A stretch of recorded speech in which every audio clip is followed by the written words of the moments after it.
सबसे बड़ा पुण्य। एक राजा बहुत बड़ा प्रजापालक था, हमेशा प्रजा के हित में प्रयत्नशील रहता था।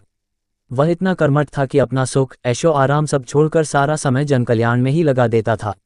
यहाँ तक कि जो मोक्ष का साधन है अर्थात भगवत भजन, उसके लिए भी वह समय नहीं निकाल पाता था। एक सुबह राजा वन की तरफ भ्रमण करने के लिए जा रहा था कि उसे एक देव के दर्शन हुए।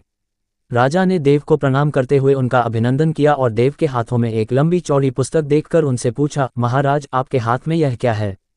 देव बोले, राजन, ये हमारा बही खाता है जिसमें सभी भजन करने वालों के नाम हैं। राजा ने निराशायुक्त भाव से कहा, कृपया देखिए तो इस किताब में कहीं मेरा नाम भी है या नहीं। देव महाराज किताब का एक एक पृष्ठ उल्टने लगे, परंतु राजा का नाम कहीं भी नजर नहीं आया। राजा ने देव को चिंतित देखकर कहा, महाराज आप चिंतित ना हो, आपके ढूंढने में कोई भी कमी नहीं है। वास्तव में ये मेरा दुर्भाग्य है कि मैं भजन कीर्तन के लिए समय नहीं निकाल पाता और इसीलिए मेरा नाम यहाँ नहीं है। उस दिन राजा के मन में आत्मग्लानि सी उत्पन्न हुई, लेकिन इसके बावजूद उन्होंने इसे नज़रअंदाज कर दिया और पुनः परोपकार की भावना लिए दूसरों की सेवा करने में लग गए। कुछ दिन बाद राजा फिर सुबह वन की तरफ टहलने के लिए निकले तो उन्हें वही देव महाराज के दर्शन हुए। इस बार भी उनके हाथ में एक पुस्तक थी। इस पुस्तक के रंग और आकार में बहुत भेद था और यह पहली वाली से काफ़ी छोटी भी थी। राजा ने फिर उन्हें प्रणाम करते हुए पूछा, महाराज आज कौन सा बहीखाता आपने हाथों में लिया हुआ है? देव ने कहा, राजन, आज के बहीखाते में उन लोगों का नाम लिखा है जो ईश्वर को सबसे अधिक प्रिय हैं। राजा ने कहा, कितने भाग्यशाली होंगे वे लोग, निश्चित ही वे दिन रात भगवत भजन में लीन रहते होंगे। क्या इस पुस्तक में कोई मेरे राज्य का भी नागरिक है? उद्धरण चिन्ह। देव महाराज ने बहीखाता खोला और ये क्या, पहले पन्ने पर पहला नाम राजा का ही था। राजा ने आश्चर्यचकित होकर पूछा, महाराज मेरा नाम इसमें कैसे लिखा हुआ है? मैं तो मंदिर भी कभी कभार ही जाता हूँ। देव ने कहा, राजन इसमें आश्चर्य की क्या बात है?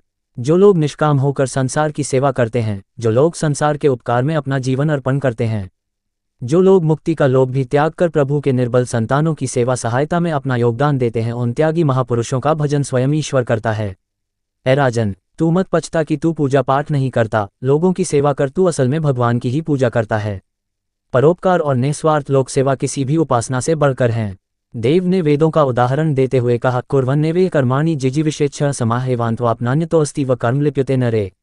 अर्थात कर्म करते हुए 100 वर्ष जीने की इच्छा करो तो कर्म बंधन में लिप्त हो जाओगे। राजन, भगवान दीन दयालु हैं, उन्हें खुशामद नहीं भाती बल्कि आचरण भाता है। सच्ची भक्ति तो यही है कि परोपकार करो, दीन दुखियों का हित साधन करो। अनाथ, विधवा, किसान व निर्धन आज अत्याचारियों से सताए जाते हैं, इनकी यथाशक्ति सहायता और सेवा करो और यही परम भक्ति है। राजा को आज देव के माध्यम से बहुत बड़ा ज्ञान मिल चुका था और अब राजा भी समझ गया कि परोपकार से बड़ा कुछ भी नहीं और जो परोपकार करते हैं वही भगवान के सबसे प्रिय होते हैं।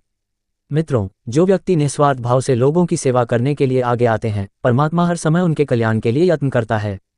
हमारे पूर्वजों ने कहा भी है, परोपकाराय पुण्याय भवति, अर्थात दूसरों के लिए जीना, दूसरों की सेवा को ही पूजा समझकर कर्म करना, परोपकार के लिए अपने जीवन को सार्थक बनाना ही सबसे बड़ा पुण्य है।